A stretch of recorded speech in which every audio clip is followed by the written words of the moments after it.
വയനാട് ദുരിതബാധിതർക്കായുള്ള വീട് നിർമ്മാണം AICC സപ്പോർട്ടോടെയും KPCC fund നീക്കിവെച്ചാണെങ്കിലും പൂർത്തീകരിക്കുമെന്ന് Shafi Parambil.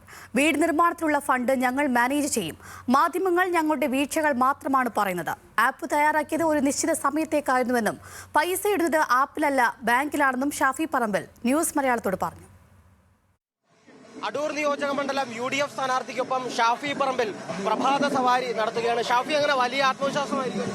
ജനങ്ങൾ നൽകുന്ന ആത്മവിശ്വാസം വളരെ വലുതാണ്. താങ്കൾ സൂചിപ്പിച്ചതുപോലെ ഈ സർക്കാരിനെ ചുമന്നു മാറ്റാൻ നിൽക്കുക, തലയിൽ നിന്ന് ഒഴിവാക്കാൻ നിൽക്കുകയാണ് ജനങ്ങൾ. പക്ഷേ ഷാഫി, പ്രധാനമായും UDF-നെതിരെ ഉണ്ടാകുന്ന ഒരു വെല്ലുവിളി വയനാട് വീട് നിർമ്മാണവുമായി ബന്ധപ്പെട്ടാണ്. അതൊരു വെല്ലുവിളി അല്ലാതായി മാറിയില്ലേ? അവര് വലിയ വെല്ലുവിളി നടത്തി. പക്ഷെ KPC പ്രസിഡന്റ് പത്രസമ്മേളനം നടത്തി ഞങ്ങൾക്ക് ലഭിച്ചതും ഞങ്ങൾ ചെലവഴിച്ചതുമായിട്ടുള്ള എല്ലാ ഡീറ്റെയിൽസും പുറത്തുവിട്ടു. ഇനി ആ അക്കൗണ്ട് സ്റ്റേറ്റ്മെന്റ് ഉൾപ്പെടെ ഞങ്ങൾ പുറത്തുവിടാൻ തയ്യാറുമാണ്. നേരെ മറിച്ച് നിങ്ങൾ CPM-നോട് അവരുടെ രക്തസാക്ഷി ഫണ്ടിനെ പറ്റി ഒരു ചോദ്യം ചോദിച്ചപ്പോൾ ജില്ലാ സെക്രട്ടറി പത്രസമ്മേളനം വിളിച്ച് പറഞ്ഞ എന്താ? നിങ്ങളോട് പറയേണ്ട കാര്യമില്ല, നിങ്ങളെ ബോധ്യപ്പെടുത്തേണ്ട കാര്യമില്ല, ജനങ്ങളെ ബോധ്യപ്പെടുത്തേണ്ട കാര്യമില്ല. ഞങ്ങൾ ഗവൺമെന്റ് ഒന്നുമല്ലല്ലോ, പാർട്ടിയല്ലേ. അപ്പൊ പാർട്ടി എന്നുള്ള നിലക്ക് ഞങ്ങൾ ചെയ്യുന്ന കാര്യങ്ങൾ ട്രാൻസ്പെറന്റ് ആണ്.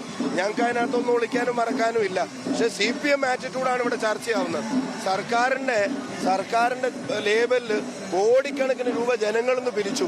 ഇന്നലെ രാത്രി വരെ ഒരാള് അവിടെ കയറി താമസിക്കാൻ തുടങ്ങിയിട്ടില്ല. ഉദ്ഘാടനത്തിന് പൊടിച്ച കോടികൾ, അതിന്റെ മാമാങ്കം, PR അതൊക്കെ വേറെ. അപ്പൊ അവര് they are more accountable, they are more answerable. Shafi, VD Satheesan പറഞ്ഞത് വീട് നിർമ്മാണം ആരംഭിച്ചു എന്നാ. പക്ഷേ KPCC പ്രസിഡന്റ് കഴിഞ്ഞ ദിവസം പറഞ്ഞത് നിർമ്മാണം ആരംഭിക്കാനുള്ള ഫണ്ട് നിലവിലില്ലെന്നുള്ള. വീട് നിർമ്മാണത്തിന്റെ ഫണ്ട് ഞങ്ങൾ മാനേജ് ചെയ്യും. ഞങ്ങൾ അതിന് വേറെ പിരിവ് നടത്തില്ല. അത് ഞങ്ങൾക്ക് AICC സപ്പോർട്ടോടെ, ഞങ്ങൾ KPCCയുടെ മറ്റ് സപ്പോർട്ടോടെയും KPC ഫണ്ടുകളിൽ നിന്നും നീക്കി വെച്ചിട്ടാണെങ്കിലും ഞങ്ങൾ അത് പൂർത്തീകരിക്കും. അതിനകത്തൊന്നും ഒരു ജനങ്ങൾക്ക് കൊടുത്ത വാക്ക് ഞങ്ങൾ പാലിക്കും. പ്രസിഡന്റ് പറഞ്ഞതനുസരിച്ച് 9 ലക്ഷം രൂപ ചെലവിൽ ഒരു ആപ്പ് തയ്യാറാക്കി. പക്ഷെ ആ ആപ്പ് ഇപ്പോൾ കാണാൻ പോലും ഇല്ല. ആപ്പ് കളക്ഷന്റെ സമയത്തല്ലേ ഇപ്പോൾ സഹോദര വേണ്ടത്. ആപ്പ് എല്ലാ ദിവസവും ലൈവായിട്ട്, അതൊരു ഡെയിലി ഇന്ററാക്ഷൻ ആപ്പ് അല്ല. അതൊരു മണി കളക്ഷന് വേണ്ടി ആ സ്പെസിഫിക് പീരീഡിലെ പൈസ കിട്ടുന്നതിന് വേണ്ടി ഉണ്ടാക്കുന്ന ആപ്പാണ്. ആപ്പിലല്ല പൈസ ഇടുക, ബാങ്കിലെ പൈസ ഇടുക.